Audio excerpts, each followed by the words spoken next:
All right. All right. We are on air. Woo! Woohoo! We're on air with our studio mics. The Sunday Morning Linux Review. That's right. Our new mics and Starring our intro is running. Mary Talmadge, If you're listening to this on the Tony podcast, Bemis, or you won't hear this during the and Matt podcast. Anders. If you listen to this on YouTube, then you'll hear it running right now. And you're going to hear it again when Tony redoes it, right? Because we'll be quiet. No, YouTubers can just deal with it. Okay. All right. All right. Great. So welcome to the Sunday Morning Linux Review. This is Tony Bemis. Matt Anders. And Mary Tomich. And this is episode 131. Sysadmin. Sysadmin. Because yesterday was Sysadmin Day. That's right. All right. Did they get you cookies and stuff at work? No. No. Well, it's because when the whole company is sysadmin. You know. But did you go to sysadminday.org yesterday? I did not. What was there? It was down. Oh, no. They needed a sysadmin. That's You got funny. could That not is funny. could not make connection to database. Oh, Really? that is funny. That is funny. I even found a sysadmin Linux distro that I quote unquote tried to review. It was a specialized distro for sysadmin tasks, but for some reason the MD5, that little list of characters. Yes. And I'm the familiar with MD5. Yeah, the checksum. That's what I was trying to say, because I didn't realize we'd be talking about this. But anyway, the checksum and whatever it checks didn't match up, and I downloaded it 3 times. Thinking that if I can't get it right after 3, 4 and 5 are not going to be right either. So I just didn't do it. But I was disappointed. Did you have the MD5 checksum right? Yeah. But the thing of it is what happens is when I put it in K3B and started to burn it, there's some kind of a check that occurs saying that the size that's reported in some aspect of that file versus the size that's reported somewhere else is not matching. And so I bet they messed up when they I think they the did. image. So I thought it was going to be so cool to do a sysadmin distro this episode, but it was not meant to be. However, I do have an interesting story that I will share during that distro review during time. the distro review. Yes. So anyway, so I guess we probably should catch up on what's going on. Tony? Yeah. Tony? This week has been a busy week. We got the new computer set up, and holy cow, the difference. We have the new camera up, or it's the same camera we've been using for the last 6 months. Mm-hmm. But this new computer makes a huge difference. If you just look at what we're doing right now, episode 131, and then you go back to any of the previous episodes, you could see a huge difference. Yeah. We were blurry and now we're clear. We're in HD. Yes, we are. And, well, the main difference is that previous computer only had 1 gig of RAM. This one's got 3, I think, right? Or did you add more? No, it has 3 gigs, but actually the biggest difference is it went from a Pentium D, like a 2.4 Pentium D, to a quad core P4 or P whatever, Pentium quad core. So yeah, that's the biggest difference. It was the processor. And you all are benefiting from it. Yeah, that's right. Thank you, Mary. Yeah, it makes a big difference. Happy to contribute that. So. Mary's recycled home computer. No, actually, it was my friend Ruth's computer. Oh. Excuse me. She was doing some cleaning, and she called me up. I'm the recipient of all her cast-offs, and I thank her very much. But she called me up. She says, "Oh, I got to get this out of the house. And I said, "Oh, I'll come right over," because she lives in Ferndale. So I went right over and picked it up, and then it sat. That's the same one I put PF Sense on a few weeks ago. Okay.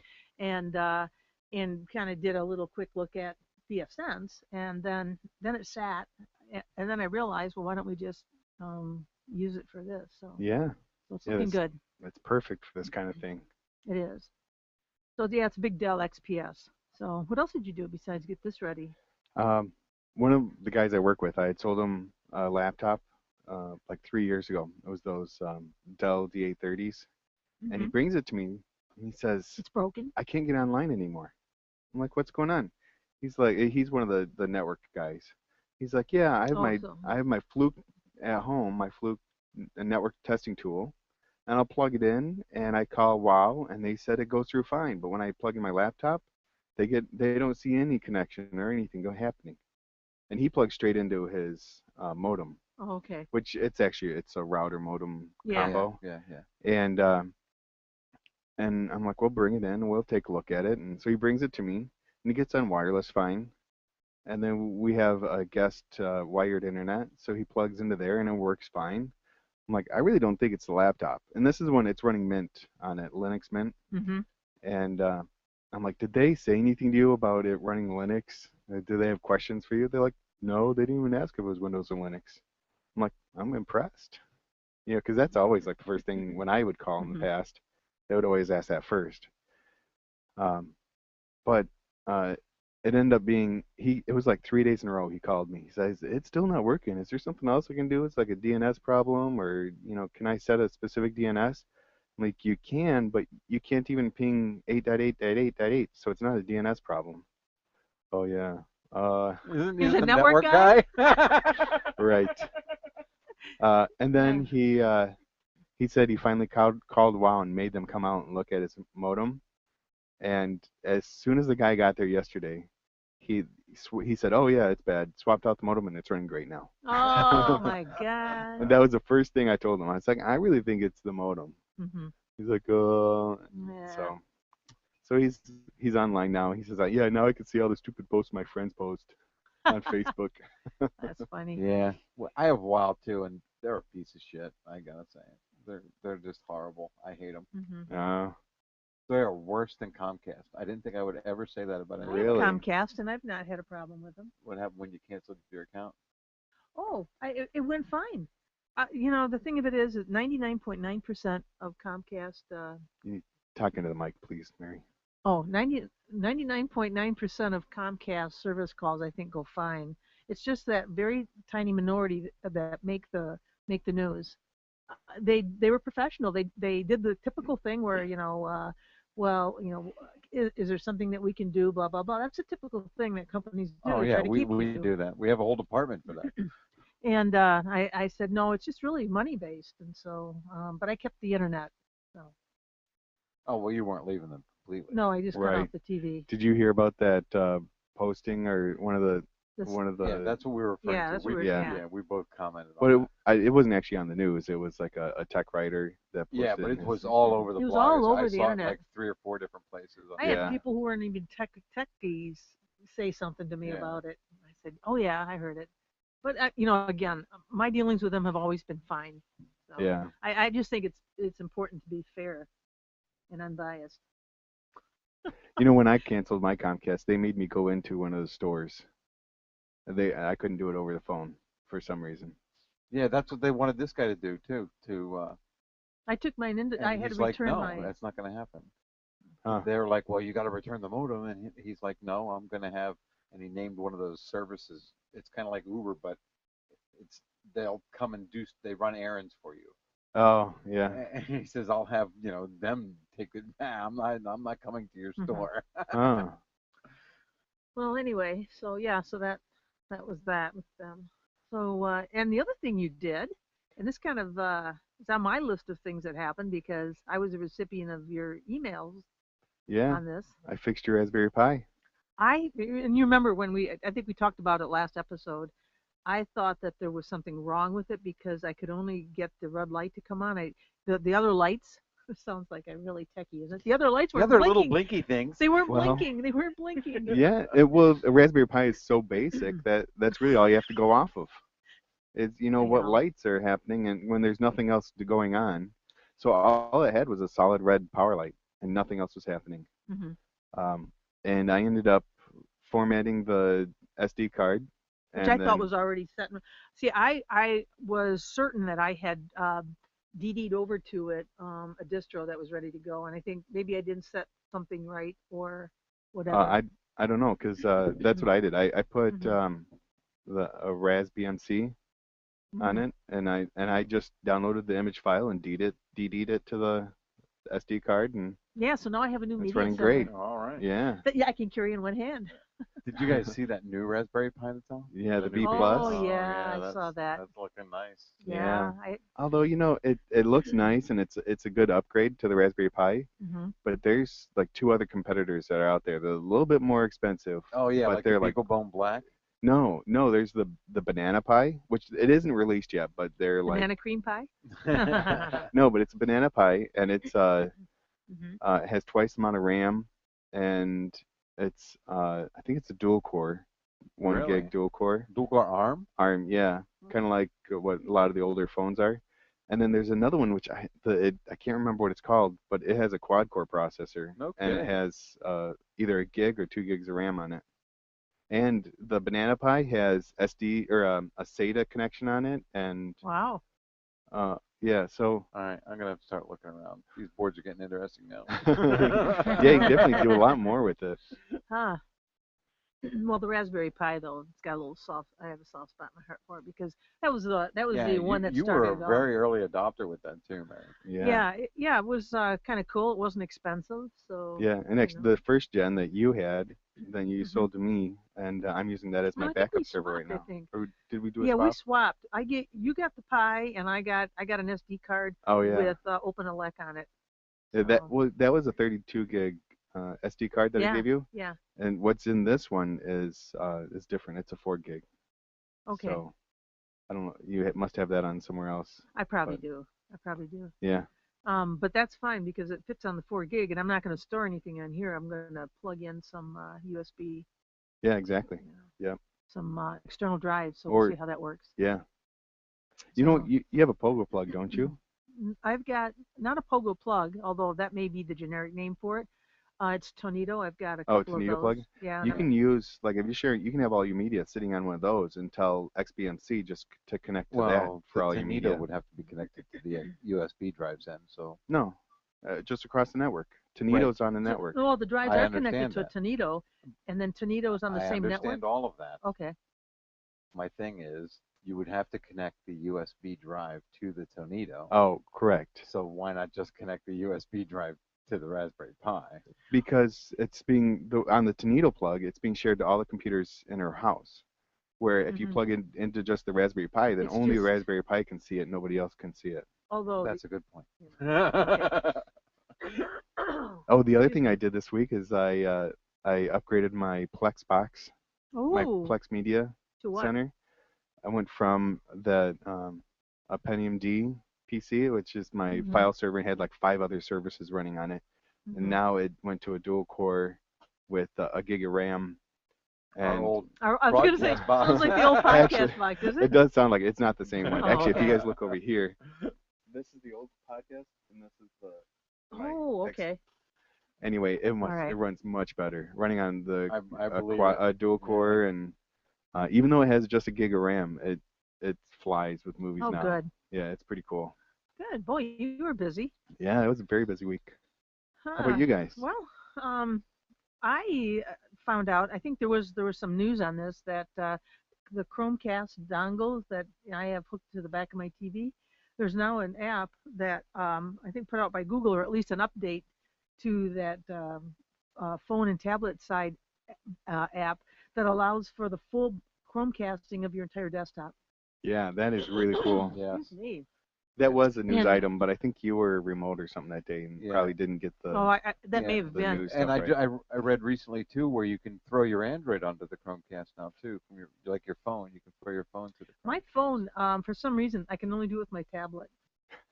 You actually like pick it up and throw it No, at it? I or- don't mean.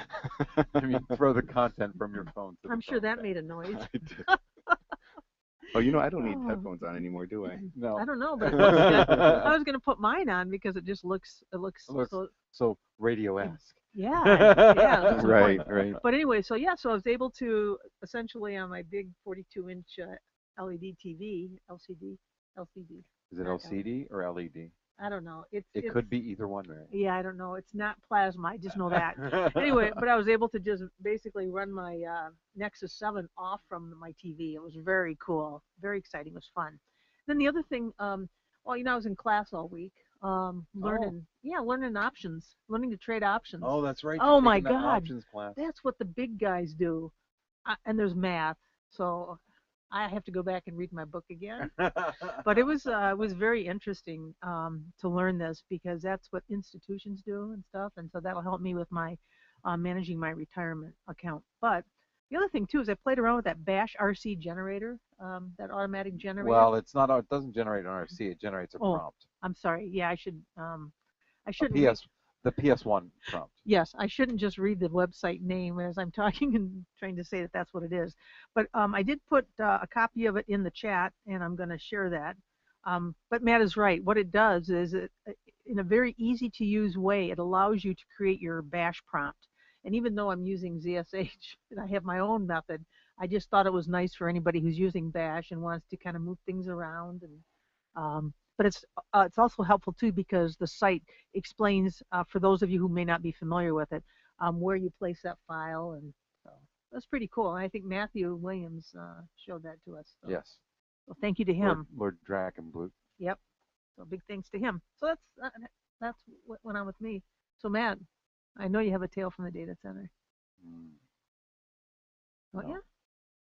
Attacks? Oh well. Attacks? Last night, yeah, one of those servers was getting an XMLR PC attack so hard that it took the whole server down. Whoa. So you actually had to do a reboot? I did.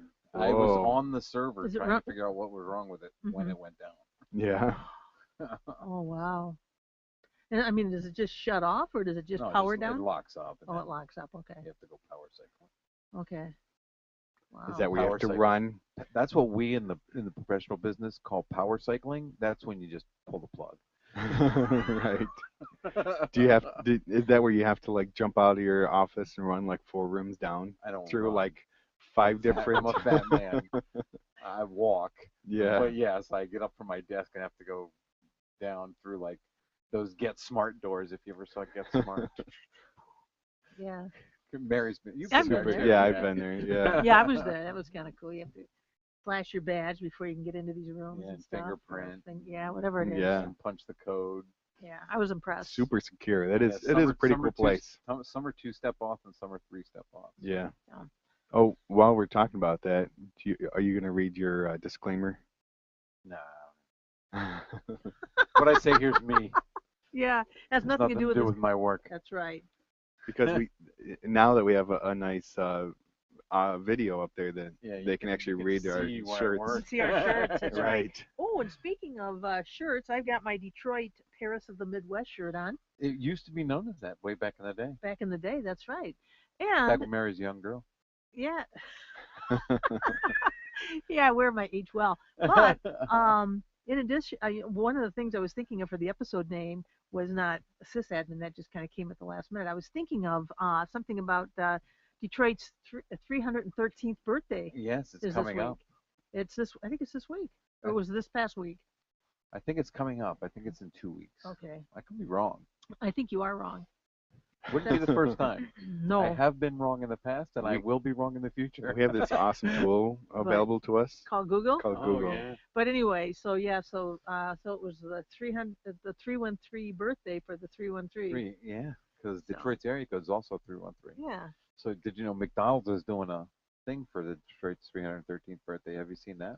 Oh no, July 24th. Oh, it was Thursday. It was this week. Yeah.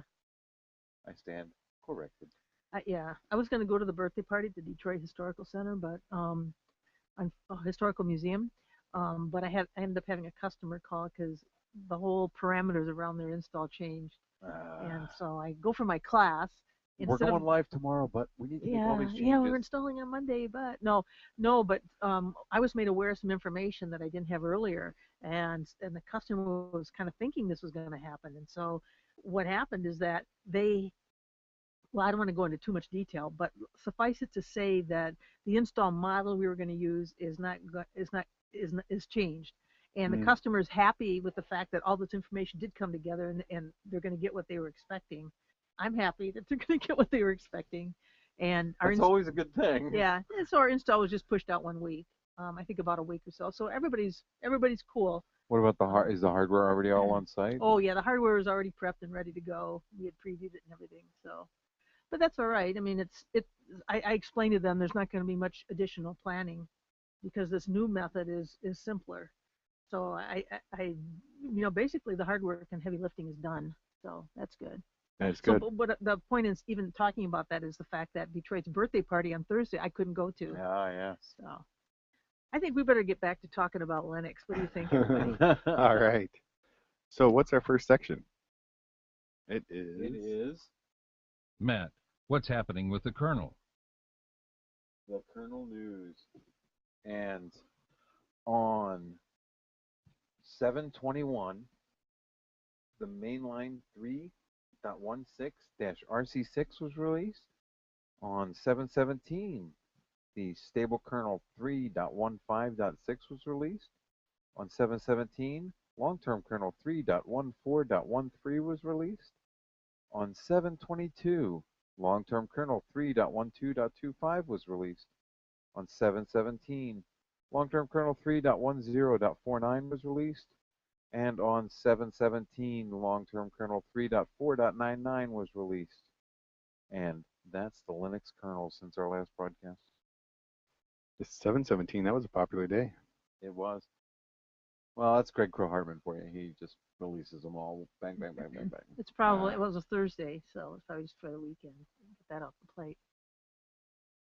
Would be my guess. So, well, All right. And then next up we have Tony, what's going on with the Linux distributions this week? the distros for this week. all right. All right. So now I'm trying to back. What was the day that we last? Oh, I can tell you. The last one we covered, I believe, was Crux. So it's Yoo-Hoo Linux. UHU Linux, I think is the first one. Which is I actually. haven't had a Yoo-Hoo in years. You remember that? I remember that stuff. do It was think like so. a beverage, wasn't it? It is a beverage. It So. still exists. Yeah. Because there's one that I see on here that I don't remember seeing before. What's that? Handy Linux. Did we talk about that on the 14th? Yeah. I don't know. 'Cause Mine only goes back as far as Zorin. Oh, wait And a I minute. know we talked about Zorin. 14 days was the 12th. Yeah. Because we talked about FreeBSD. So, yeah, we need to go back to. I don't even see Handy Linux on here. It's on the 14th. Right. Oh, mine is cut off. Oh yeah, so it's only one day back. I'm so for embarrassed. No problem. No, but Alright. there's these ones were on the 15th, and we definitely talked about those last time. Well, let's go ahead. No. We're just going to move forward instead of revealing our fumbling ways. Okay. Right. Whoops, too late. So on the 14th we have Handy Linux 1.6, which is a novice-friendly start menu with application launcher and internet bookmarks. Yeah. Yeah.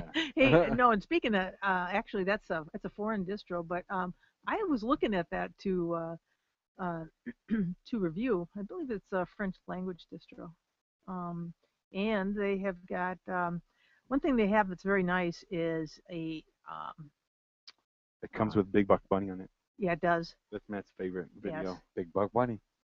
You know Yes. why? Well, they've got It's all made in open source. No, I used it to test video cards. Oh do yeah. you? I used to use it to test video cards. Yeah. Well, they've done a very nice job in setting up information and tools for users. They've got a help center that again, a nice combination of icons and descriptors, so that people can take their Handy Linux distro and have a good time with it. So Yeah. All right. I thought about reviewing it, but I think it's because it was either Debian based or it was I just didn't want to be kind of caught in a rut. So I go for the exotics, and we're going to talk about that in a little bit. So. All right. All right. So next we have on the 15th is Zorin OS 9. They are Ubuntu based and user friendly. Didn't we talk about this one time that most of them say they're user friendly, but who would really want to customize distro that's not user friendly? Nobody. Well, it depends on who the user is because, well, actually there's some distros that I've looked at that make no bones about being not user friendly, or at least for newbies. Oh yeah. They're for the advanced users, and they pretty much say that And when you go in and take a look at it, it's very clear that it is. Hmm. But yeah, I think user friendliness is certainly. If you don't have that in your description, what good are you? Right. All right. And then we have FreeBSD 9.3. Yes. I love it. I'm loving it. Yeah. And one thing, and I think that's may have been mentioned, is that the ZFS file system, this particular release of FreeBSD, this 9.3 release, has been updated to support. It's got the bookmarks feature, and then also they've got this will be interesting for someone, I'm sure. They've got a new shared library directory. It's called userlib private, and that's for internal use shared libraries. So they've made a little adjustment there. And there's a number of other things. And if you go out and take a look at the release announcement, it goes into more detail about these. But I continue to, my little PC/FreeBSD desktop or laptop is humming along so nicely. All right. I'm really liking it. Cool. So. I'm glad because I'm fondling my keyboard. A little while ago, you weren't liking it so much, and we're going to change. Well, I did. Remember, I did put Kubuntu back on here, and then I just wasn't liking that. I don't know what. I think it was the laptop. I'm not sure, but then when PCBSD came out with their last major, I think it was, what is it, 10.0.1, all the little glitchy things that were bugging me, no pun intended, seem to be taken care of. Remember, I talked about it running hot, and now it's not running hot. I would get these intermittent crashes. Yeah. It's not doing that anymore. I think it was the processor stepping, because laptops especially use a lot of stepping with the processor, and it just took them a little bit to get it worked out. That could that could very well be. So I've been actually able to work on it, because I usually only fire it up when I'm here, but now I'm starting to use it for real work. And it's doing a great job. All right, Tony, sorry. Hey, no problem. All right, and then next up we have Crux 3.1. Yes. It's a lightweight, 64-bit optimized distro designed for experienced learners. There's the experienced one. Yeah, learners. Linux users. That's what I should have said. Well, it's like an abbreviation. Consider an abbreviation. We knew what you meant, though. Yeah. Maybe that can be an SMLR thing. Linners. That's Linners. right. They're Linners. Linners. And I heartily recommend Crux. You hardly? Heartily. You left out a syllable in there. You hardly recommend? Heartily. Anyway, I recommend highly. There we go. You can't take that and twist it. I highly recommend Crux as a distro if you want to learn. Get into the details a little bit more about how Linux works. Crux is a great distro to do that with. So, and you'll get to compile your own kernel. All right. Which I did. Yeah. So actually, I was thinking about taking the Kubuntu kernel on my home desktop and compiling Bluetooth out of it, because Bluetooth it's built into it, and I don't want it. So I'm kind of toying with that idea. Yeah. Yeah, it's something you can do. Although I would suspect it would cause you more problems than. What do you mean, taking Bluetooth out of my home desktop that doesn't have Bluetooth? If you're trying to decompile it or recompile a whole new kernel because of Bluetooth. You just want to get Bluetooth out? Yeah, I don't think just turn it off. I don't think there's enough. Module? No, yeah, just that's what I would do. Well, just turn it off.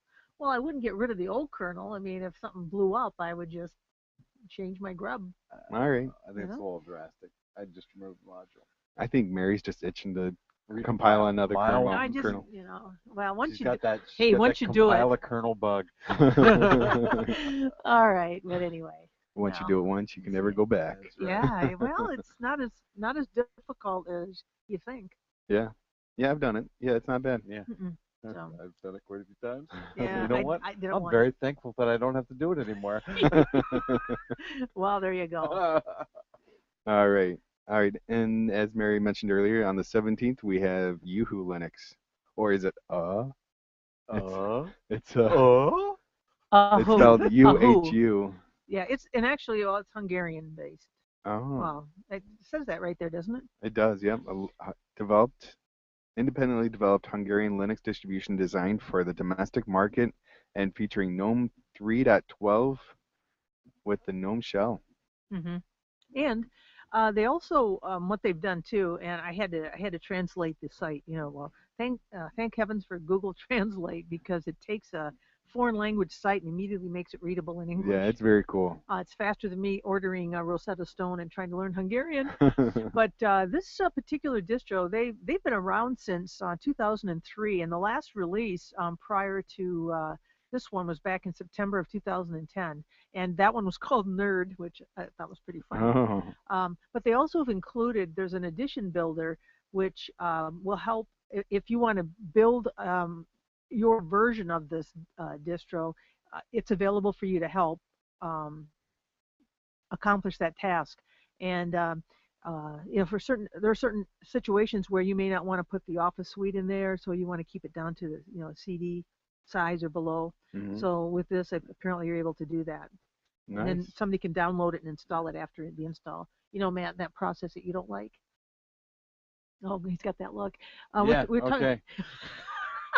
We were talking about that. When you Yeah, I install a know. distro and the office And suite it isn't doesn't there. come with the Office Yeah. suite. It's not a complete distro if it doesn't have an Office suite. I'm sorry, it's not. Okay. Unless All it's a right. server distribution and not meant for desktop use. Anything meant for desktop use that does not come with some type of Office suite Okay.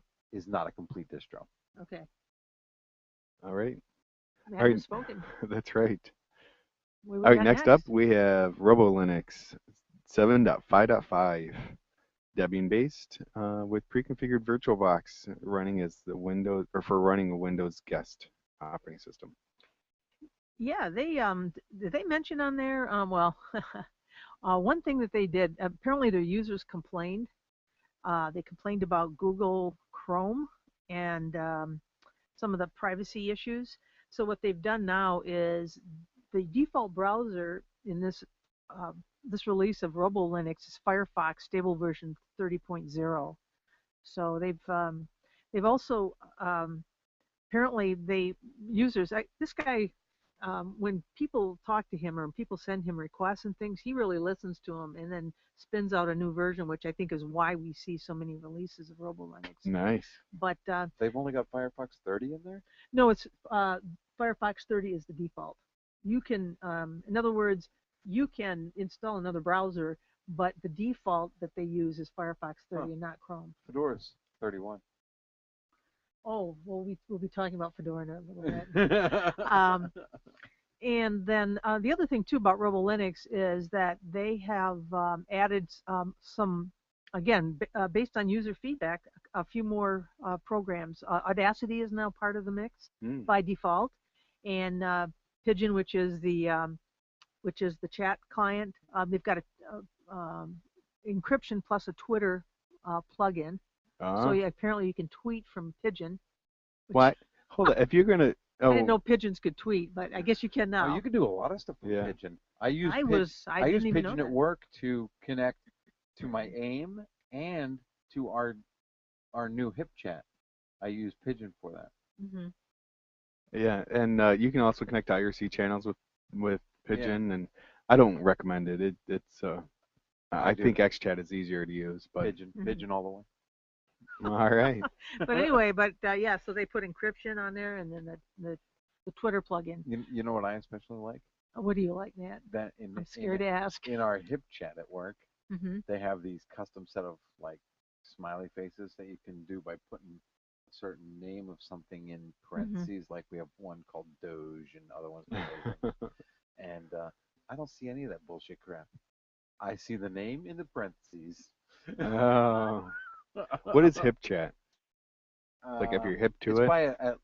I think the name of the company is Atlassian that makes it. It's just a IT. It's just a chat client and service for the enterprise. You can run it on your own server and stuff, or do you have to run it off of theirs? I don't. I think we use their servers.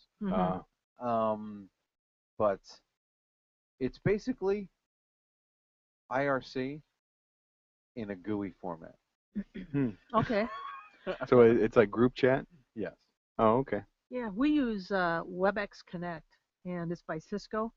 And what's nice about that one is not only is it a chat-based client, but you can dump screenshots in there. You can do group chats. You can start WebExes right from the chat client. It's really kind of cool. Hmm. So. But it's not cross-platform, is it? I'm pretty sure different it's Windows not. versions. Right. that far anyway. All right. Yes. Anyway, getting back to Robo Linux, they also have the SpiderOak Cloud Sync program in there. Remember, which, I talked about that. I remember you used it, and they're the only service that encrypts it on your computer before it sends it to the cloud. I don't know if they're the only service, but they were the first, I think, to really focus on that. Oh yeah. Yeah, there's I'm gonna say there's another service that does, because I've been looking into that. And SpiderOak's user interface was a little confusing because I had signed up. Mistakenly signed up for a whole year, paid for a whole year, and that was kind of a mistake. But they did give me my refund. Oh, that was nice. Because usually they don't. I don't think they do. So I learned a little lesson that when you're testing something out and you want to try the paid version, is you pay for a month. Right. Because then you don't have to go through the hassle of the back and forth with the email. So. All right. Next up, we have Gparted Live 0.19.1-1. Gparted is a partition utility program, and they also do data rescue. Yeah, and I got to tell you, I just used it this morning, and we'll talk a little bit more about that in a few minutes. Nice. All right. On the 20th, we have Uber Student 4.0. They're a Ubuntu-based Linux distro, which includes special software for learning and teaching. And I remember, Mary, you did a review on this, and with all the software, it's like a ton of stuff they put in there. Yeah. It's really cool. Yeah, it's just jam-packed with all sorts of educational applications and applications that support the education process. So very cool. A couple things that they did mention, though, as far as in this release, is that there's a couple of there's a little glitch. It's probably a bug, but they said on boot there's a small lag in the applications menu that you may have to click it 2 or 3 times before it displays, and a cache is made. So I've seen that happen. I've seen that happen on other. I want to say Home Run. That screen-wide launcher tends to do that. I'll click it, and then I'll click it again, thinking, oh, maybe it didn't take. And what happens is I'm getting ready to click it that second time. It starts to open, and then it gets my second click and closes again. And then I got to click it again. So it almost sounds like it's the same. Yeah, it's got to build same the first situation. Time. Yeah. Well, I can see that'd be nice because it allows the boot time is faster because it's not doing that at boot. But then it's kind of annoying that you have to click it twice the first time you need to use it. Yeah. Although they were expecting to have a fix out by now. So if all right. If you just run the update. How much does that speed? And I'm sure it doesn't speed boot up. What it speeds up is the loading of the desktop. And how much does it actually speed up desktop loading? Well, if you click on it and you wait 2 seconds and it still hasn't loaded yet, so that's at least 2 seconds of 2 seconds, Matt. Desktop loading time. Yeah. I don't think so. I don't think it correlates. Just because it correlates doesn't mean it's the cause. All right. Because correlation does not equal causation. Anyway, that's. Well, let's get into that discussion. No, I'm not prepared to talk about that on Saturday morning. Yeah. All right. But anyway, they just said you can just run Uber Student Update, and apparently if it's fixed, if it's available, it'll be fixed. Sweet. Yeah. So. All right. There you go. Next up, we have Kali Linux 1.0.8. This is a major update for the project's Debian-based distro with specialist tools for penetration testing and forensics analysis. Mm-hmm. And this has the USB EFI boot. Yes, and as a matter of fact, the Black Hat and DEF CON security conference is going to be in a couple of weeks, so they wanted to get this out in advance of that. So they're going to be at that conference, and they said to please join their one-day free Kali Linux Dojo workshop. So they're going to be demonstrating the cool stuff that you can, and interesting things you can do with the Kali Linux distro. And they go on to say that it's going to be hands-on and very, intensive. So. Do you know why they back when they were Backtrack, this happened. But do you know why they decided? Because originally you couldn't install Backtrack. Backtrack was only meant to be run as a live distribution. But do you know what was the impedance for them to make it installable as opposed to a live distribution? Because at DEF CON, something like 30% of the distro of the laptops present at DEF CON were running. Oh, it actually had it installed. Had it installed, and it was out of date because you couldn't update it because it was. Oh, okay. Just a live run distribution. Yeah. All right. All right. Next up, we have Tails 1.1, which is a Debian-based distro live CD for strong privacy features and configured for anonymous web browsing. Yeah, I know we've talked about it in the past. Yeah, they've got. There was an article out this week. Talking about even though Tails has fixed, this particular version has fixed a bunch of security bugs, that there's still some issues, security issues associated with it. And I was reading an article, and they were just talking about how even though you need Tails to connect to the Tor network, Tails just automatically connects to the Tor network. It is not that difficult to kind of trick it into taking that data stream and going through kind of a fake thing, so that people essentially think they're secure, but they're not, because the NSA is really monitoring you. It was, I apologize for being a little vague about it, because I just read it this morning. I was trying to do a bunch of things, but there were a couple of articles out this week about that. But one thing one thing Tails did this week is that they replaced their Windows XP camouflage with a Windows 8. Now, why on earth do you replace XP and just jump to 8 instead of, say, going to 7? Which, to me, it would be more logical. Oh, I see what you mean by going logical, like in step from one OS to the next, but they're camouflaged. Now we'll have to. That's like all the work to make it look like one, and then in a couple of years you got to do all that same work to make it not look even like a couple of years. They're EOLing 7 pretty soon, actually. 7 or 8? No, 7. End of life no 7 way. is going to be in like 21 years. No, it's not like 21. Vista is in 17. Oh, you're right. I'm thinking of Vista. You're right. I'm sorry. Yeah. I had to look it up one day. Yeah. So anyway, so that was one thing, and of course they've got a few minor improvements in this. They've got they're a little more stingy on the memory now when you're apparently checking for upgrades. So the idea for them, they said, is to really avoid displaying that not enough memory available to check for upgrades, which is sort of, to me, if you don't have enough memory just to check for upgrades, what the heck is going on? So. Well, actually, if you're running a live CD, then what do you need to check for updates for? Well, you can install. I think you can install this, can't you? No, yeah, I suppose. Anyway. Kind of defeats the purpose. Yeah, possibly, but. Yeah, because one of the big reasons is you reboot the machine and all of your history from previous is gone. It wasn't written anywhere. Mm-hmm. But anyway, coming up next we have Oracle Linux 7.0, which is built on the source code of Red Hat Enterprise Linux 7. Yeah. Well, we talk about that. So the evil empire of Oracle's Linux distro is available. Larry Ellison just needs to die. Well, and I think you who said that they just take and put their logo and. Pretty much. Well, but they don't even do it on the documentation? No, I think they fixed the documentation. They have, because I decided to go out there and take a look and see if it was just basically Red Hats, but they had put their logo on it or whatever. But I wanted to see if they'd reorganize it. They have done it. It does follow the Red Hat documentation fairly closely, but they have done some things to make it. Maybe now, but initially, I'm sure it was initially. the Red Hat docs with the Red Hat logo and everything.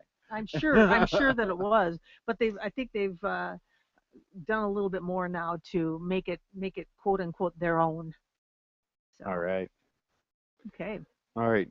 Next we have Ubuntu 14.04.1, which is the maintenance update for the LTS version of Ubuntu that's out right now. Oh yeah, I just got an update. Well, Kubuntu, of course. Yeah, enough said. Move on. Just I just got an update. I love Kubuntu. That's just great. It's it's a wonderful thing. Enough said. Move on. Okay. All right. So next up on the 25th, we have Core OS 367.1.0. Are they going along with the numbering scheme that like Chrome and Firefox is doing? They're just doing like a full dot release full release every other day or something. I have no idea. Core? 367, or does 367 mean something? Huh? Core doesn't release that often, I don't think. I know, but how does that number get so high? I have no idea. Well, they just made it high. Oh, 367. Well, it's really, really tiny though. Did you ever use it? This is not Tiny Core. This is Core OS. Oh, then I'm confused and sorry. Yeah, because this is for servers and clusters. Yeah. I use Tiny Core, and that's what I was confusing this with. Well, it's got the word core in there. I understand why. But they've got they released on sysadmin day, and that was part of their release. Yeah. No. Go ahead, Mary. I'm sorry. No, I was just mentioning. You know what? I interrupted you and I just did it again. I'm sorry. I'll have to keep not doing that. Okay. Where's my clicker? These comments will make sense when we get to the listener feedback. Yeah, they will. So bear with us if you're still there. But Core OS, they've got, this is kind of interesting. They do process management with something called Fleet, and it's a distributed init system for your cluster. So apparently, a cluster just basically implies you've got several servers that are clustering. Isn't that right, Matt? How did I do? Together. Could I get a job at your place? No. But maybe as a tier 1. Okay. But anyway, so apparently it's like an Uber process to manage that init activity. I just thought it was kind of interesting to see that. So it's certainly not a distro I will be reviewing anytime soon unless I hook up all my computers and. Well, no, it doesn't have to be clustering. That's just one of the things it has. Okay. All right. So I wonder what they do for that to make it easier. Do they have some of their own tools developed so it works with IPv6 or? I don't know, but they do recommend that you have Tony, did I just interrupt you? No. Oh, okay. Almost, so I think. They do recommend a cluster of at least 3 machines in order to, I think, use Core OS to its full capacity. What are those 3 machines? It's not as much fun on a single machine. What would those roles be? Whatever you want them to be. This is just a machine. I mean, would one be a file server and one be a database and one be a node, or? Matt, I think that would be an excellent project for you to look up and report back for us. Well, we move on to the next not distro. Not going to happen. All right, we'll move it on. All right, so and that's it, actually. Yeah, that was the end of the list, but we're on to the top 5 for this bye-week. Yeah, and I'm going to wait for Matt to tell us where CentOS is in that top 5. They're not. Yeah. That's right. Number 5, we have Zorin with 1231. And trending down. And number 4, we have OpenSUSE with 1351. And trending down. And number 3 is Debian with 1501. And trending down. And in number 2 spot is Ubuntu with 1847. And trending up. And in the number 1 spot is Mint. Gotta love that minty goodness. With 2222. And trending up. All right. Okay. All right, and we're on to... What distro are you reviewing this week, Mary?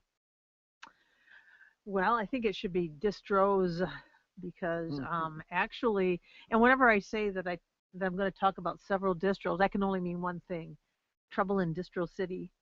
Because I ran into difficulties, because I have run into difficulties with a particular distro trying to get it up and running in a way that would befit the review.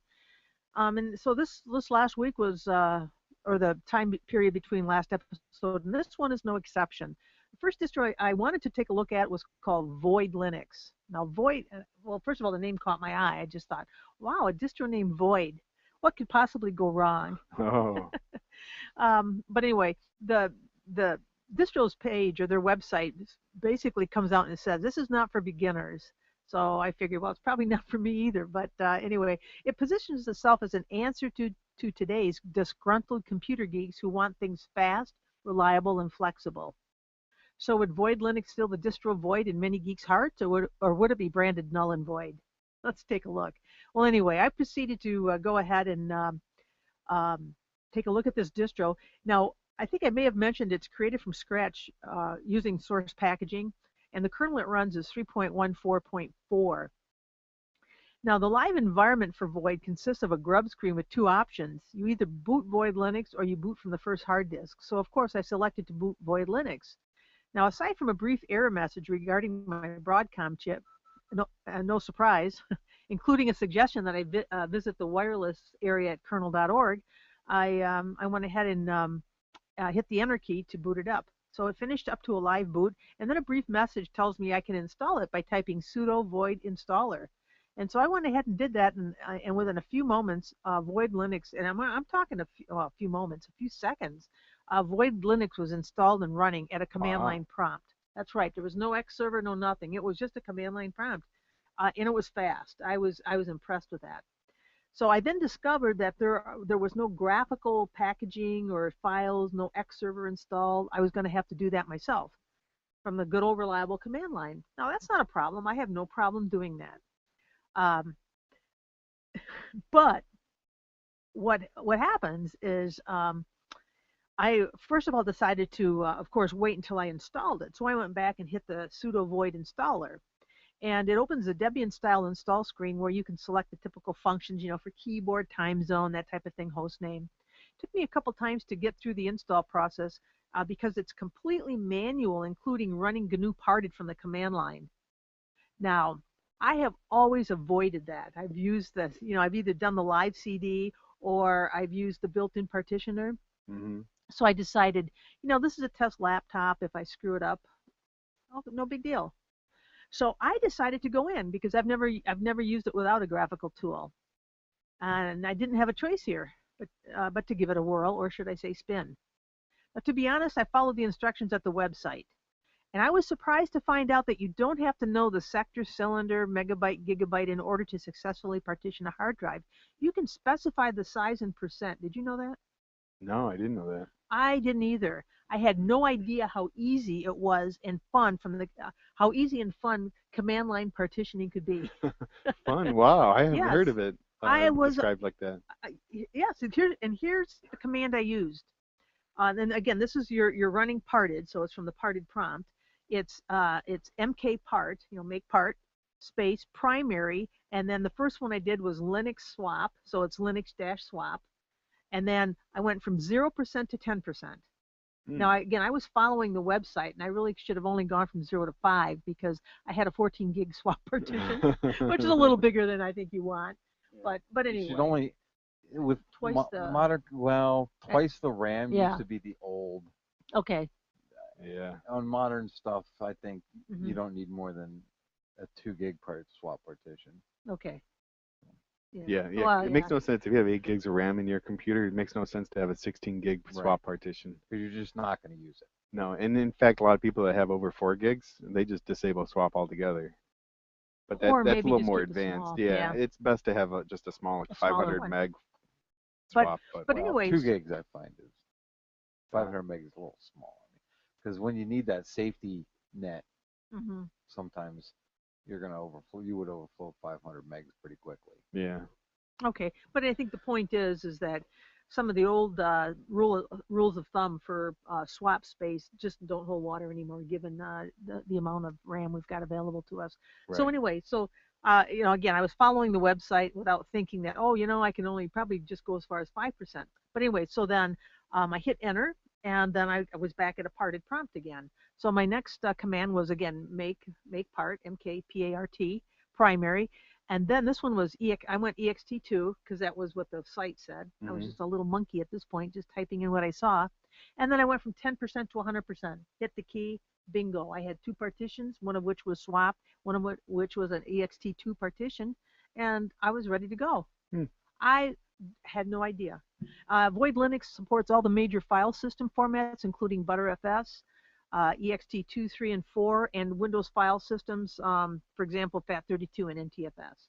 So, but I wanted to make a point of how easy it was to set up my partitions using the command line tool. So, because I wasn't familiar with the percentage aspect. All right, so now going to the installed environment. So after the install, you're asked if you want to reboot or continue to use the live environment. Of course, one problem with Void Linux is it does not eject the CD or the DVD during reboot. So if you don't catch it, you got to wait for grub, select boot from the first hard drive. Now I logged in as the root user because there are several post-installation steps, one of which is creating users that I needed to complete. And so then I went ahead and did that, and then the next step, and the instructions at this point on their site, there are some gaps in the instructions because I went ahead and installed what I believe to be the necessary files to create an X system, or the X server and all the supporting files. So I went ahead and did that, following the instructions by and large on the site. The problem I encountered is that I could not get it to start. So I don't know if there was something else that was missing. Well, certainly some instructions for me. What about the config file? I went in and took a look at xorg.conf. Yeah, I went in there and took a look based on, I Googled it too, because I wasn't just, just looking at the site. I went out and tried to Google to see if I could figure out what was wrong, and I really couldn't. So I ended up just kind of being stuck there at the command line prompt without it.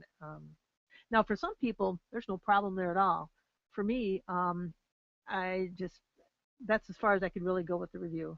You got links? That what do review. you need? What more do you need? Yeah, links. The links browser. I've gone to CNN.com with that. It's crazy. It's a very crazy browser when you're using a command line browser. Kind of fun though, actually. Sometimes when you're on a server and you need to get an answer for something, that's what you got. Yeah, go to Google. Yeah, that's a good point, Matt.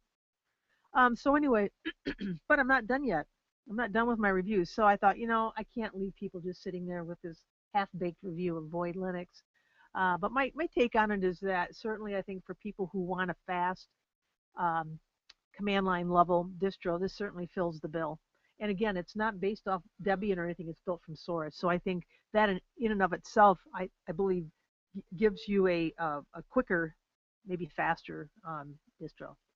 So from there, I started searching around thinking, oh my gosh, I've got to find something here. I then found, I found this on softpedia.com, and as to how it's pronounced, even I was left with two options. It's Kuine, so I thought, is that Queen, or is it Quine? And would I be Quine after I got done with this distro review? Well, I think yeah, that was a good Quine. joke, Mary. I get it. It's quinine. Quine. Quine. Quine. Is that what it is? What country is it from? It's not from America. Really? Shocker. Yeah, and it's Debian based, and let me tell you this. I want to say it might be Asian based. I think I have to go. Usually I find I go and get that stuff at the end once I get done with this stuff. I go back and fill in those pieces. But there was no end. There was no end. Let me go into this one here. Now, I'm going to call it Queen. What do you say? Quine. Quine. Quine Linux. All right. Well, first of all, there's a live. I burnt it to a CD and I threw it in just to see how it would roll. And Quine Linux, with a nod to Matt, boots to a command line style dash with 4 entries. I can boot live. I can boot live failsafe or failsure. I can boot to memtest, or I can boot the first hard drive. Now, Quine then continued to a second command line style dashboard where I was presented with 8 options because I had selected boot live. I could then go to config, install, admin. I think you're getting the picture. There are a number of other options. So I went ahead, and even selecting some of these offered you more options. It was like opening one of those Russian doll things where you'd have a nesting doll. Yeah, nesting doll. Oh, there's another doll. Oh, there's another doll. Will this ever end? But anyway, after selecting, I have a video for you. I think you posted that. I watched very carefully where the edit occurred. I could tell where it kind of just suddenly grew in his hand when he was the doll just kind of boof. Anyway, but it was a nice job though. Oh, I watched it. I watched it for about 6 minutes before I figured out it was never going to end. Well, oh my God, Matt, I'm gonna move on. I'm gonna spare you my funny comments on that one. But anyway, so I went ahead and I selected install, and I then had two options. I could set up a persistence, or I could set up an HD/USB install. And I selected persistence, and then was told, sorry, there's already persistent disk storage. So I must have picked up my hard drive, the internal hard drive, and consider that persistent disk storage, which it kind of is, but that's not what I was expecting to see when I saw it. I thought they were going to say insert a you know USB thumb drive or external storage, whatever. Anyway, so then I went ahead and went back and selected the hard drive, and then I went ahead and started the install. So I first had to select disk, and then there was a warning about erasing, it's a typical thing. Then the system complained about the hard disk being mounted, which was kind of odd because I was running off the CD, and I had done nothing to really mount that disk, and maybe it was just a carryover from that persistent activity I had just gone through. And then I went through a few more install screens, and there was some complaining about a bad magic number. Now, I don't know what that is, but I have a feeling it has to do something with some low-level disk activity or something along those lines. But it was in the super block, so I know we're talking some low-level disk stuff. Yeah, actually, that was I was having that issue with your SD card. Really? That's the error I was getting when I was trying to mount it. Magic block problems. Okay. But anyway, yeah. Well, but then this just continued spinning, and then the install completed. So I don't know what was going on there, but what happens is that the installer just basically copies the live system to the hard drive, and it took only a couple minutes, and it was done. That's all it did. Kind of like a puppy frugal install. Somewhat, but. And then I went ahead and reboot to see what happens, and so I continued to type up the review as the system rebooted. Unfortunately, there was no automatic rejection of the CD, and I had to go back through again. Now, next up was a grub rescue prompt due to some unknown file system, and at that point I'm thinking, oh, I had to do with that whole magic number super block activity. It caught up with me, and now I'm going to have to go through and fix it. But after a quick search, I found the grub commands I needed to set the boot partition and all of that, and I was going to try that, and I thought, hell no, I'm just going to reinstall the system. So I went ahead and reinstalled, and this time I don't see the errors I saw before, so I don't know what was going on, but I was happy not to see that. And then shortly after that, the system booted to a friendly grub prompt. And after the booting, then I'm back at the options that were available. I was expecting a desktop, but I didn't get it. I got this little dashboard again, kind of like a command line dashboard again. And once I selected desktop, then I was able to go ahead and get the desktop. And actually, before I did that, I went to set the admin password because that was one of the options. Because I never got to the desktop. I set the admin password, and the default was admin, okay? And I went ahead and I decided to use my standard admin password that works on everything else. And Quinay Linux said, no, it's too short, and you don't have this, and this. And I'm thinking, what? Their default password didn't even conform to that requirement. So they're giving me a hard time. So I went ahead and I put in a longer password, and then I rebooted to go ahead and log in. Well, as it turned out, I couldn't log in. I went in with the root. I went ahead and tried it with user root, with user admin, because I had never created a regular user. I could not log in. Then I'm getting really ticked off, and I'm thinking, well, this distro's a piece of crap. But anyway, and then here's what really threw me. This is going to be kind of weird.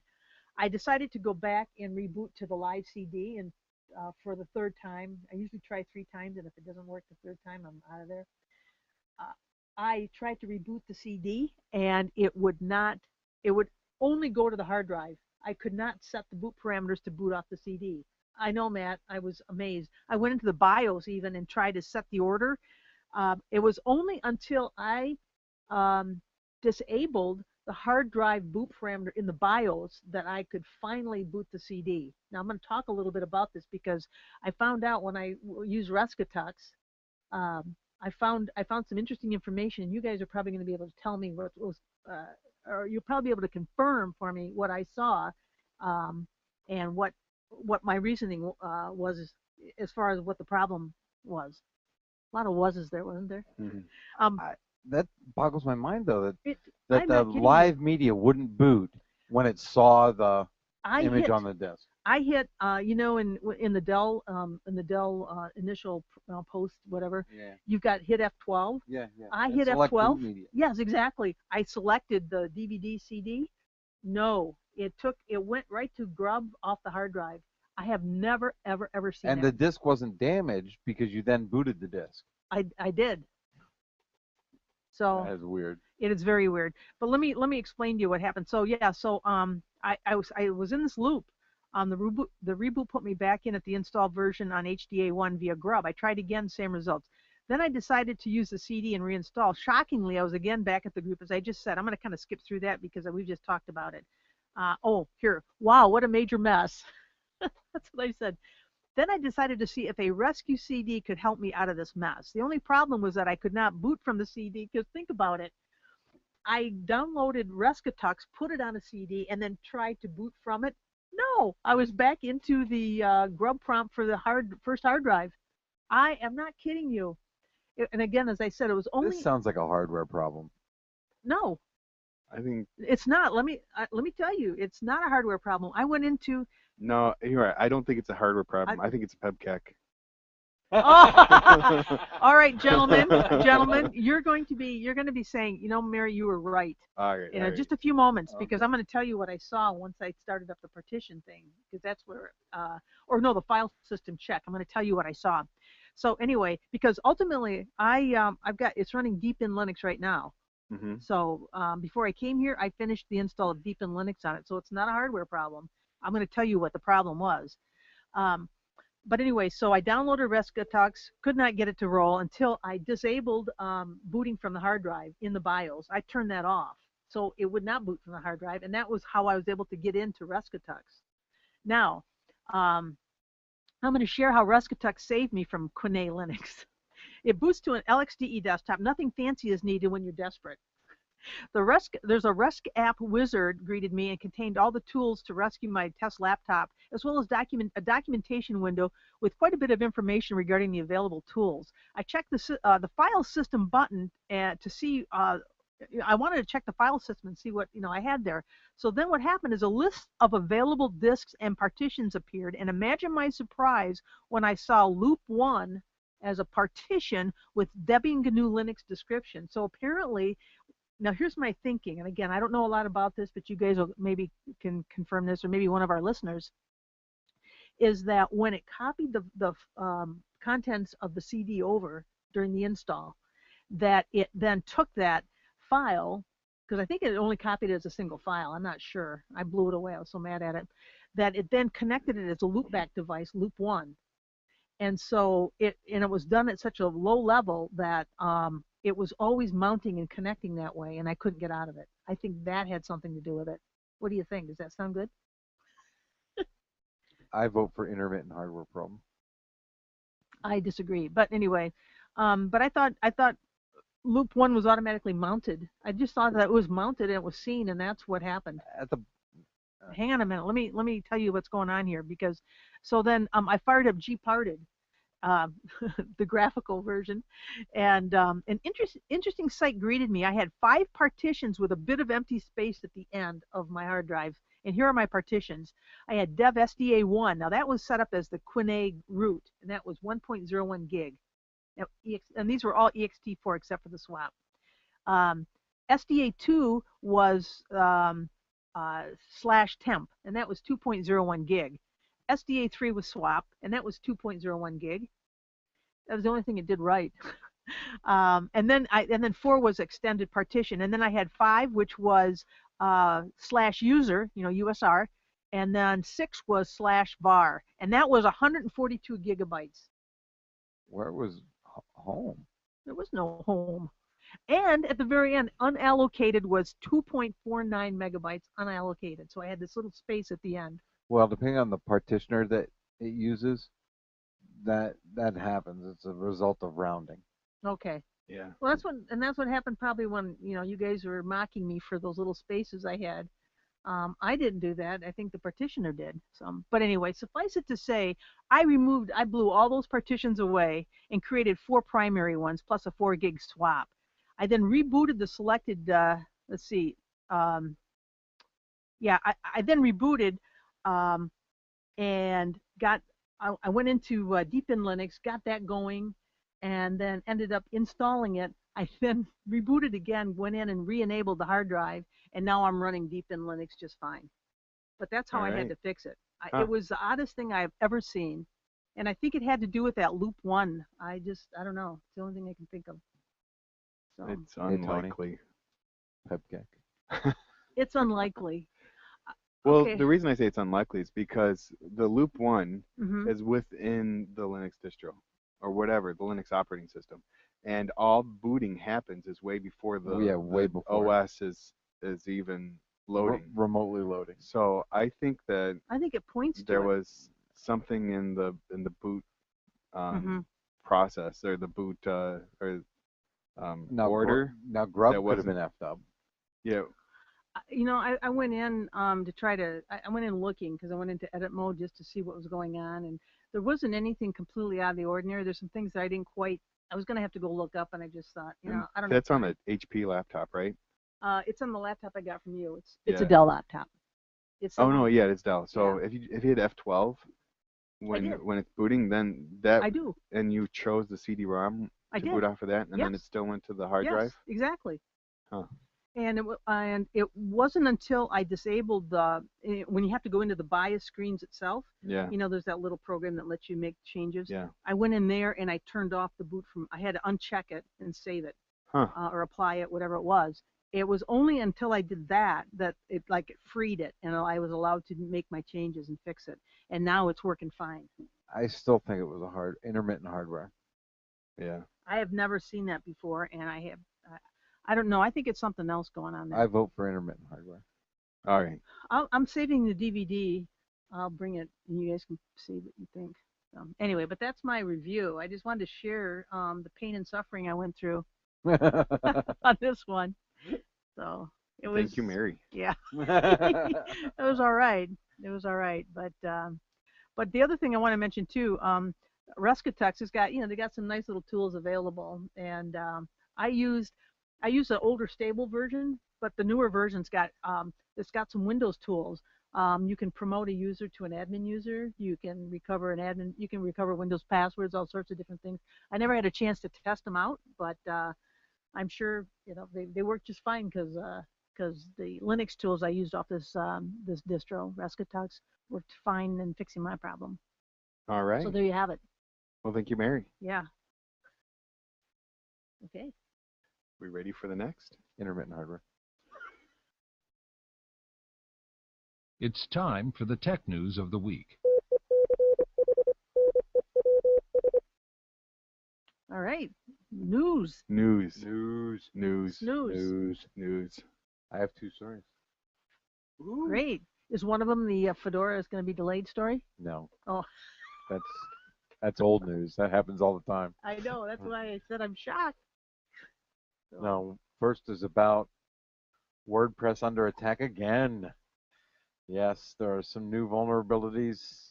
Actually, it's not in WordPress itself. It's in a plugin, but the plugin doesn't have to be installed even. It just has to be on the server, and they can exploit it. Really? So, yeah. Really? Yes. Wow. MailPoet. Now, MailPoet's fixed its stuff. But you've got to fix MailPoet. So when you say installed, do you mean actually installed or just enabled? Not enabled. It doesn't have to be enabled. Yeah. So it's installed, but it's not enabled, and it can still be exploited. Yes. And you know why?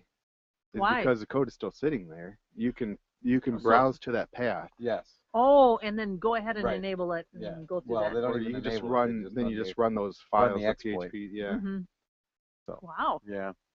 And XMLR PC is back.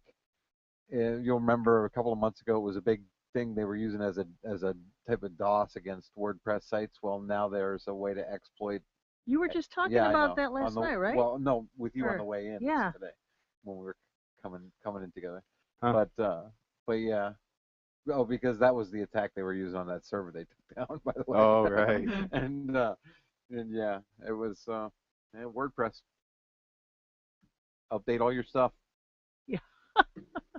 You got Tony. that? I don't think we're using that plugin. So it's not just WordPress, it's that plugin. Yes. All right, Matt. And my next story is how hackers hid a money mining botnet in the clouds of Amazon and others. Ooh. Yeah, it's this team and Rob Reagan and Oscar Salazar, and they're going to be delivering a talk on this at the DEF CON in Vegas. Oh, yeah. So what they did was they assembled made a script or maybe a full-fledged program, whatever you want to call it, to, you know how all these different cloud hosting places will let you get like a free month? Oh, yeah. So they developed all these fake emails and built this 1,000 computer botnet. Really? With free web services. Wow. Oh, man. Yeah, and there's an API for all those, so you can easily script it out. There's an app for that. Yeah. So that's available. That article is on Wired, and they're going to be giving a talk on it at DEF CON. Huh. So, again, the title was How Hackers Hid a Money Mining Botnet in the Clouds of Amazon and Others. Huh. And that's your stuff? That's my news, yeah. Hey, Tony, I'm sorry. No, I don't. I have some security stuff, but not news. So okay, well, go ahead and talk about these things. You know, I mentioned, I think during the distro talk about Tails Linux. I do have that site that I didn't have before, but I'm going to post that this link to the article. And what the situation was, there was and you're right, it's primarily run as live CD. I think you probably could install it, but why would you? You're right. I was wrong on that, so I just want to clarify that, so nobody has to email us. But anyway, it says in one of the most recent NASA revelations by Glenn Greenwald on July 14th was about the Joint Threat Research Intelligence Group. Greenwald had published a catalog of their assorted tools and techniques. One of the tools in the catalog was called HAVOK. It's HAVOK, which stands for, well, actually they don't have it in here, but it says it's the second item on page 8 of the document. It does real-time website cloning and on-the-fly alterations. And so I have no idea, the author here says, I have no idea if there is an evil twin of tails.born.org, but if there were, redirecting people to it, it would be fairly easy. So that was the whole thing about the security, still security issues, and there always will be. I mean, I think with anything that gets released. So they're thinking, well, certainly it could be fixed, but I guess how do you do it is probably the question. But anyway, this article goes into considerable detail. It's an excellent article. I have not given it justice. So anyway, so that's one item. This other one here is not really tech related exactly, but indirectly, because tech would be directly affected by it. And it was the solar storm of 2012. I guess some of the information about it is still coming out as far as what a near miss it was, because it would have knocked us back to the Stone Age, apparently. And it was a near miss. It was one of the, just a giant coronal mass ejection that just missed the Earth. They said we would still be picking up the pieces 2 years later as far as the impact to electronics. And we came very close. And I think they said within the next, I want to say 10 years or so, we've got like a 10% chance of getting hit. So will we get hit? Bring it on. Bring it on. I don't know. My systems are hardened. Bring it on. Okay. Hardened, yeah. All right. But anyway, there's that. The other one, boy, on Thursday, now, I'm really connected to the markets and I watch that. Amazon stock, I think yesterday, Thursday and yesterday just tanked big time because they released their earnings and they weren't as, I guess, as expected. And when that happens, company stocks typically tank. Well, Amazon also recently released their Fire phone. And Extreme Tech had an article about it, and they said they've called it a gimmicky mess unless you're looking for a buy now button in the shape of a smartphone. So, and that makes sense when you think about it. I mean, because I think Google's big competitor is Amazon. Yeah. I've heard that exact same review from a number of sources.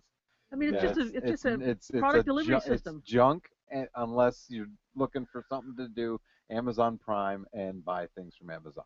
Although they do have that, what is that button that when you're panic mode, your panic button? It said buy now? No, it's like if you're having a problem with your phone or something. No, that's on the Kindle. I don't think that's they have it on the Fire it's on too. the phone. Yeah, on the phone. You can hit that button and then there's somebody live right there to walk you through what you want to do. Oh, really? So if you have a problem making a phone call or needing to add contacts or something, you can just hit that button and then somebody will walk you through how to do it. Because that's supposed to be pretty nifty on the Kindle, but I didn't know the phone had the same thing. Yeah. And I looked it up. I got a message because I have ATT as my cell phone provider. Mm-hmm. And I got a message from them saying that the Fire is available and you can go to the store, the ATT store, and pick it up. Ooh. So there's like 4 of them within 15 miles of my house.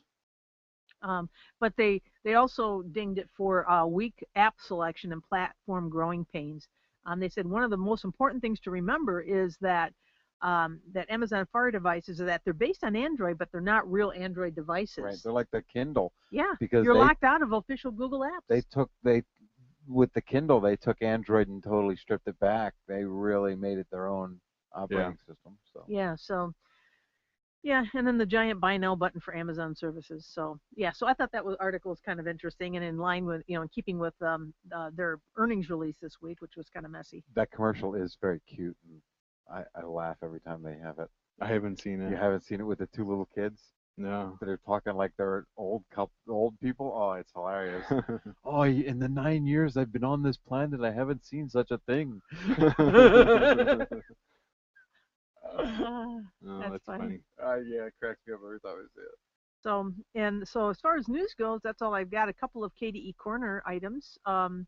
This past week, actually it was yesterday, they shipped the 3rd beta release of KDE 4.14. We kind of talked about having our little release get together. Yeah. I thought we finalized that we were doing it at Atwater on the day. Yeah, on the day of it. Yeah. You got to let me know when it is so that I can get my time off request. Yeah, I thought I did. Yeah, no. Yeah, it was the week after my camp out. I said I was going to be home. Yeah, that helps me out. Isn't it the 23rd? I don't know. How you let me know is you send it to me in an email. Okay. August 20 something. Yeah, I believe that's when it is. Because I will put in for it Monday. I'll put the time in off request in Monday. All right. Okay. So join us at Atwater Brewery.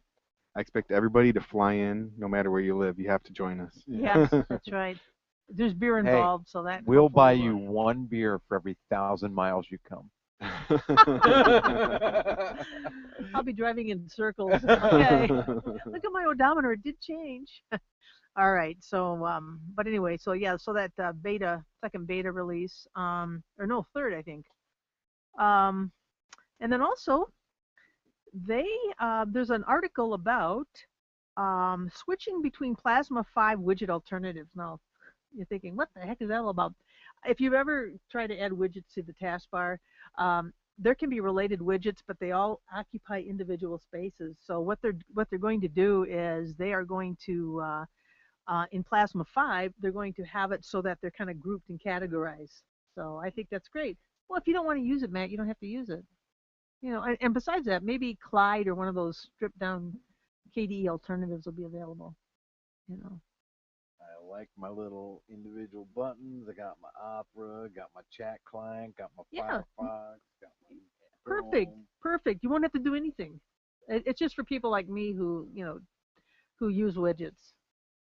Incessantly. Okay. Humbug. No, I don't use them incessantly. But anyway, then there was an update for the KDE service menu, and I'm a big KDE service menu fan.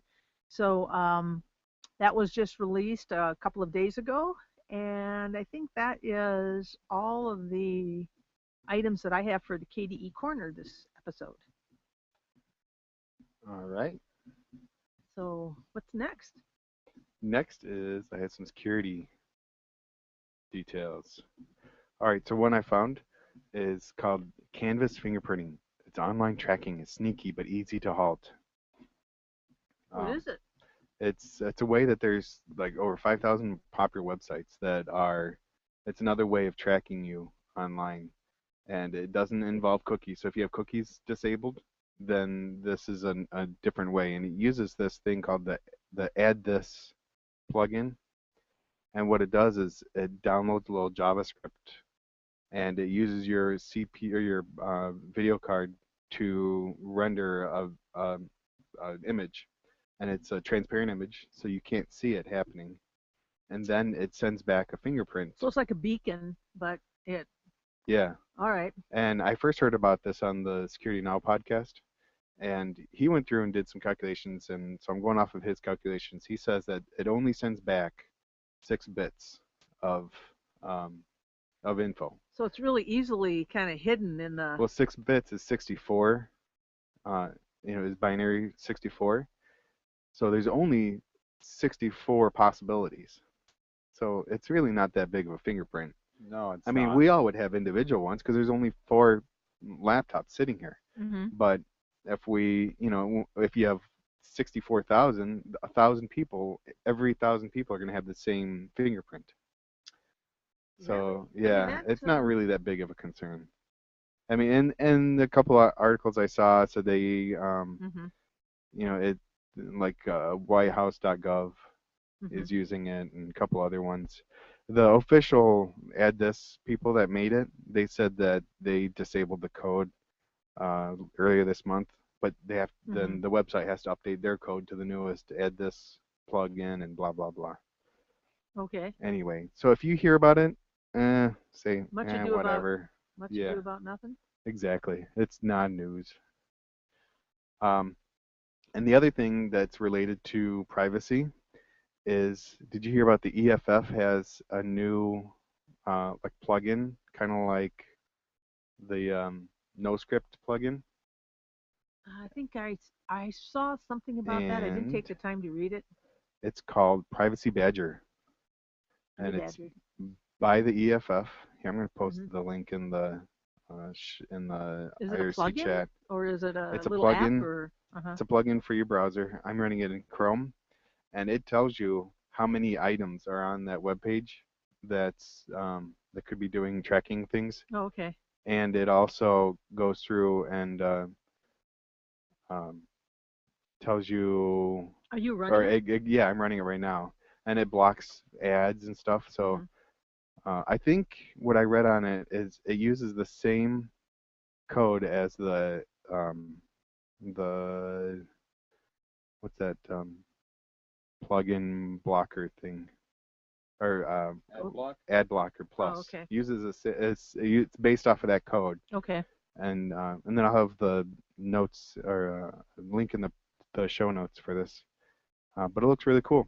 It says it's different from AdBlock Plus and Ghostery and other blocking extensions. Yeah, I like Ghostery. Right. And what it was is the reason the EFF wanted to do this is because each one of those, like AdBlock Plus, they have this list, and if an advertiser pays pays them, then they'll let their ad come through to view on your site. Yep. So that's where the EFF said, we want something that's completely I didn't know that. completely oriented to the user, and for privacy concerns and everything. So that's what this privacy badger is really good for. And I think the problem is a couple of days ago I was thinking about the whole blocking versus the revenue that a website needs in order to operate. And if advertisers just didn't get so into trying to track you across the web, I mean, I want to make sure that websites I like and whose content I read and I appreciate, that they get their they get their revenue stream. But on the other hand, I don't want to be tracked across the internet. Well, then you've got your two choices. You can either go to a pay to view model, or Hmm. you can go to an ad-based model. The vast majority of people on the internet don't want to pay for any content. They just don't want to do it.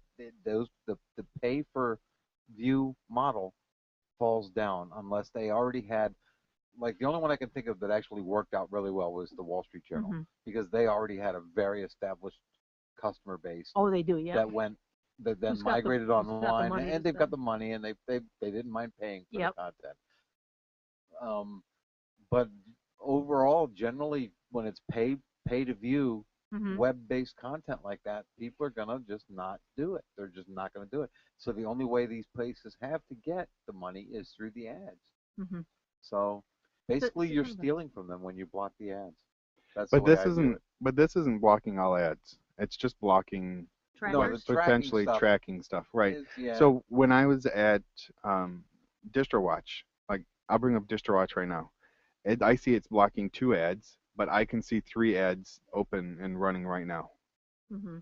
There's a fourth ad Or and a fifth, sixth that's not being blocked. so So that it tells doesn't you just that the straight one up ad that's block. being blocked is also tracking you. Is that Yeah, what it that? has some kind of tracking Okay. or something that's nefarious Okay. possible. I see. So I mean that's what I like about this one, Hmm. and it tells you how many things are on here, and it says for DistroWatch that there's 6 potential, and it Yeah. goes through and shows you, and you can turn them on and off individually. Oh, I'll have to look into that. No, Yeah, see, yeah, no, I like that. If I don't mind ads. I just don't mind. I you mean, just I don't want just them don't tracking want you them just because you tracking go into me. some Yeah, website and an ad will yeah. start tracking you. I agree. It's another darn business. Hey, speaking of security, are you done talking about that? Yeah, that was the end of it. Okay, it doesn't have to be. No, that's all I had. Did you see the news this week about that Ford engineer who was fired, who had put listening devices? Uh, I did hear something about it. Just quick. I didn't hear any details. well, apparently was fired. I want to say back in April or May or a few months ago, and she had put there. Well, the allegation is that she had put listening devices, had hidden them in various conference rooms and things. She was a mechanical engineer at Ford, been there 17 years, and had allegedly done this. Hmm. She was fired, and her lawyer is saying that those devices were there to help her transcribe meetings. And I'm thinking, why were they hidden then? I Yeah, mean, you would really. just come right out and say, "Hey, I'm going to record this so I can help create the notes." But all the corporate type meetings, or just the business meetings I go to, you've got somebody who sends those notes out at the end, and if they needed that kind of help, they are pretty upfront about it. Yeah, But exactly. but then I was thinking to myself, because the FBI or the authorities came to her house and they confiscated all sorts of stuff, the typical kinds of stuff, the computers, email, and all this. And I'm thinking to myself, if somebody were doing something like that, and you wanted it to be clean where they couldn't get your stuff, how would you do that? It seems to me that you would run a virtual machine and you do it all off the virtual machine, because then you've got one file where it all exists, and you could then kill that file and it's gone. Wouldn't that? Because if you go onto the internet via that virtual machine out of VirtualBox, what is being picked up about the machine that has gone out there? It's about what you've described in your virtual machine, right? It's got 2 gigs of RAM versus maybe the 4 that the physical machine has. It's got this, that, and the other thing. It's got video 30, maybe. This, that, the other thing, and that thing, and those things, Yeah, that stuff. and But and again, that's kind of how my mind works, and that's why I'd be a good investigator, a puzzle solver. But I always try to figure out how you could accomplish something like that, and it just seems to me by putting it all in a virtual machine, you've got only one file you got to worry about rather than stuff scattered all over. I mean, if I were a nefarious person, that's how I would do it. But I'm not. Of course, now that I've said this.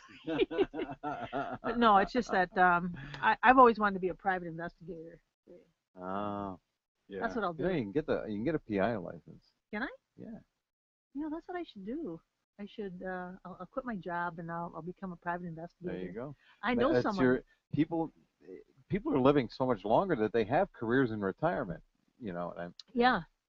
You could do that. Retire and open your own PI shop. That's right. You could be like that. Oh, what's that one they write those books? That guy writes the books about the lady something.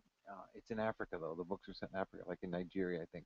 She's a private investigator in Nigeria. Yeah. Okay. I forget what they're called. Just lost audio stream, according to. You see that? Yeah, I see. K-Wisher says we lost the butt stream there, buddy. Oh no, our site still shows. Oh, it says online. Yeah, and we're the still numbers, getting. It's counting, and we have we're getting waves moving. Yeah. So anyway, but that was my comment on that whole thing. I mean, it sounds. And so they're thinking now industrial espionage. That's what she was doing. So. Wow. I mean, you're a mechanical engineer, which you would think someone who makes good money. You've been employed at a place for 17 years, and you're alleged to have engaged in this kind of behavior. Who is she stealing secrets for? GM? I was gonna say, I bet she's getting paid more for what her other side thing is to do that. Maybe, but I don't know. There's just how did they finally find? It'd be pretty risky. How long were these listening devices in place? And B, how did they finally find them? And then also, how do they know it was her doing it? Well, see, I mean, this just came to light this week, so I have a feeling that more and more information is going to be coming out as time moves on. But it kind of fascinated me that you've got somebody who's been with a company for that. You're living kind of a lie, if indeed she's done this. You're living kind of a lie. There's sort of just the whole ethical thing. I don't know. Well, some people's ethics are totally in the toilet. So. Yeah, that's true. All right, well, we'll move on, I guess, if there are no more security and all that kind of stuff. Yeah, that was it. All right. All right. We've got coming up next. Listener feedback, right? It's listener feedback time. And I'll stop it somewhere in that range because the phone number doesn't work anymore. I need to fix that soundbite. Anyway, listener feedback. We had quite a few people email us and Google Plus message us, and a couple of the comments were about our asking about the list of distros that we go through. And so far they said it does kind of go a little bit long, but they like having the full list of distros that are being, because it's kind of like we have the mini distro watch section where it's just a short list so you can kind of look and get updated. Yeah, we try to go into detail things that you won't find, because DistroWatch does a great job of listing them, but they're a little bit hampered by space, of course, so they give you the links to go back and check these things out yourself if you wish. What we like to do is go back and gather some additional information about the current release or maybe some interesting thing about that distro itself, and then make that available. And talk about it a little bit. So something funny or something interesting about it. Right.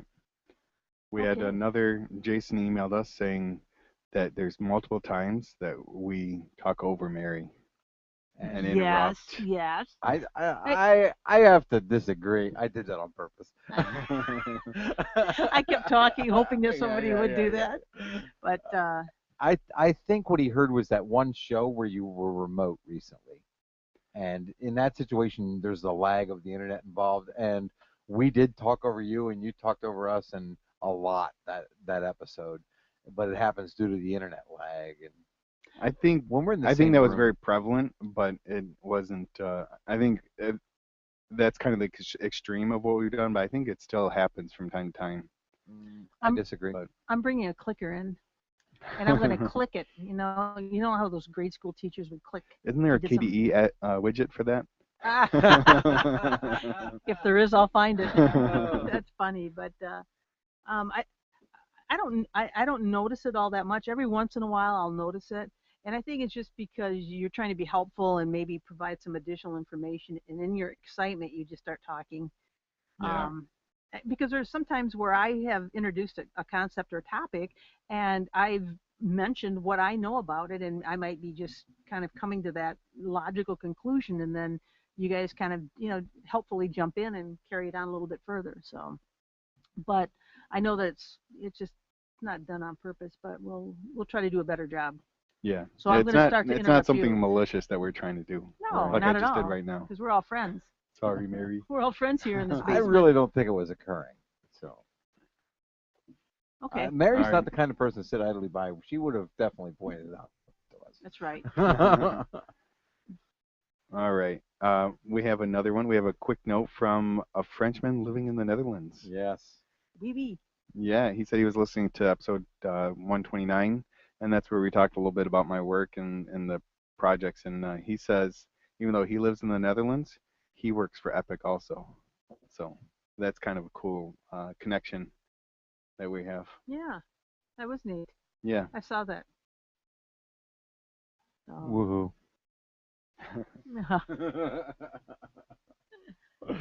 And Matt's head is still bald. Still bald. Gonna stay bald for How a long while. does it take you to do that? Oh, you get a little stubble up I there. know. Though. I didn't shave it yesterday, and I should have. So I'm going out with a friend. A bunch of us are going out. It's his birthday on Sunday, so we're going out tonight and paint the town red. So well, don't do that to any Dan Gilbert buildings, or we'll see you in court. And the reference to that is some little suburban girls, you know, the kind of the little cool girls. I mean, they're kind of cute girls, but they came downtown to Detroit and were spray painting buildings owned by Dan Gilbert. Now, Dan Gilbert is the CEO of Quicken Loans, and he's done a lot to revitalize downtown. A lot. He's really big on Detroit. Yeah, we call it Gilbertville, downtown Detroit. But anyway, these girls were spray painting, and he put the word out. I mean, they were caught on some security cameras, and so he put the word out, published the pictures of them that weren't.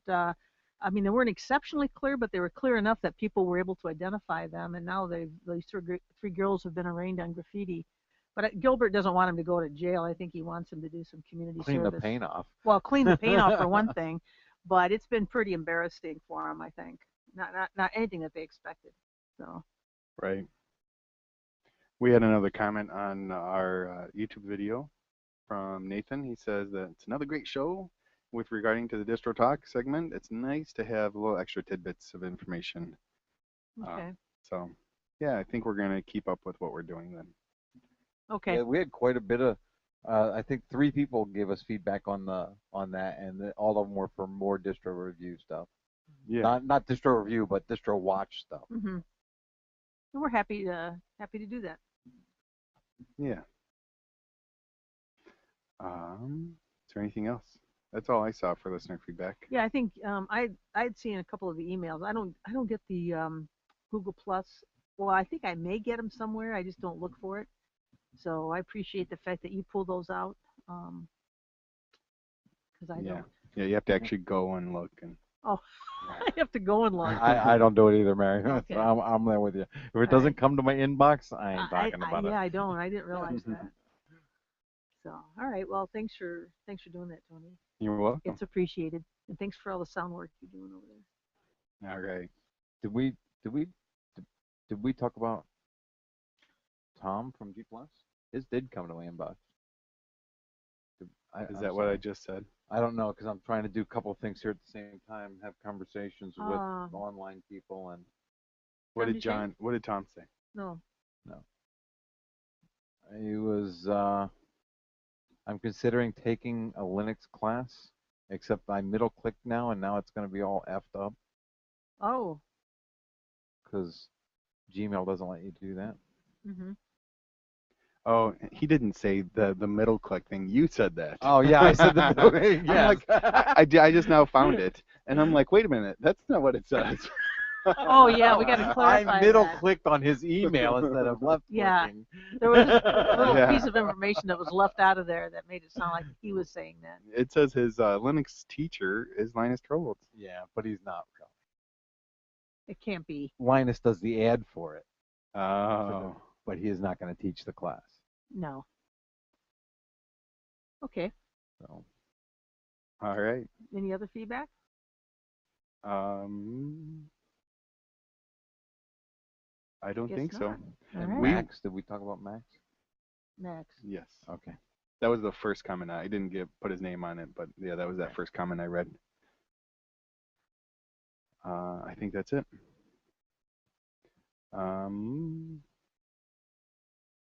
I I'm tapping my laptop, Tony. I'm really Oh. sorry. All right. I guess ready what's for our song? music? Yeah. Do you have music? Featured music of the week.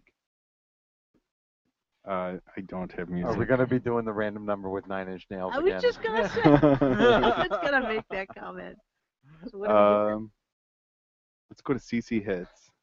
All right. This We're gonna is spin that roulette wheel. That's right. cchits.net. Okay. That's creative. That's Creative Commons Hits.net. That's right. Do you talk about that before? Yeah, there was a few songs I've chose before because it was But on I the didn't list know here. about the site. Yeah, and it gives Okay. it's a whole podcast that they run. Okay. You can get the daily stuff, what they show every day, and then it also shows you can vote for what you like. Mm-hmm. So right now, number one is "I'm Not Dreaming" by Josh Woodward. I would rather we take a song from Craig's podcast. Oh. We'll do that next time. You next find the time. song. Yeah, and we'll play find it. the song and. All right, I'll have Craig give me a song. All right. All right. Here is "I'm Not Dreaming" by Josh Woodward.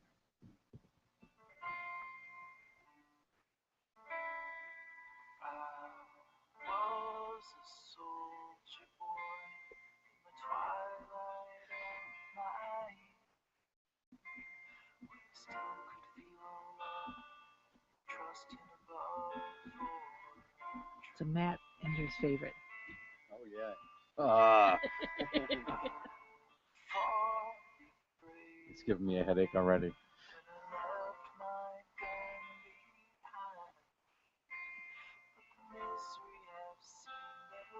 It's got a nice sound to it.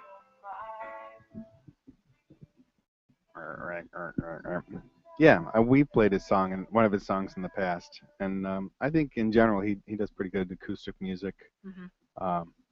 This song is kind of slow, but we're gonna stick with it. So "I'm Not Dreaming" by Josh Woodward. Tune into the edited show to get the full song.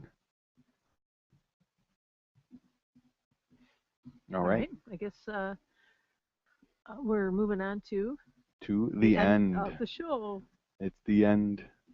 All right, so you have been listening to the Sunday Morning Linux Review. This is Tony Bemis. Matt Enders. And Mary Tomich. Oh, and I said it in the wrong order. Yes, I know. It's supposed to go episode name and then our names. I know. Further. All right. Why do we do it backwards? I Or do it opposite know, from I beginning don't know. to end? I don't. We It's just something always we always have. do. We Yeah. just always have. All right, so you have been listening to the Sunday Morning Linux Review. This was episode 131. Sysadmin. Woohoo! Yeah. This is Tony Bemis. Matt Enders. And Mary Tomich. Saying, have a good fortnight. See you next fortnight. And please, somebody come up with a better thing for me to say than fortnight. Couple of weeks. Right. See you in a couple of weeks. Then that kind of flows. I'll try it. I'll give a couple of weeks to try next week. Or not Or we next can week, but next time. Same bad time, same bad channels. We'll try a couple of weeks first. See you in a couple of weeks. Yeah. Have a good couple of weeks. All right. There you go. All right. All right. See ya. Goodbye, everybody on YouTube. Oh, and if you like our new video and everything, tell us. Yeah. All right. It's going to look clear. All right. And we may want it to go back to being fuzzy. Right. Bye-bye.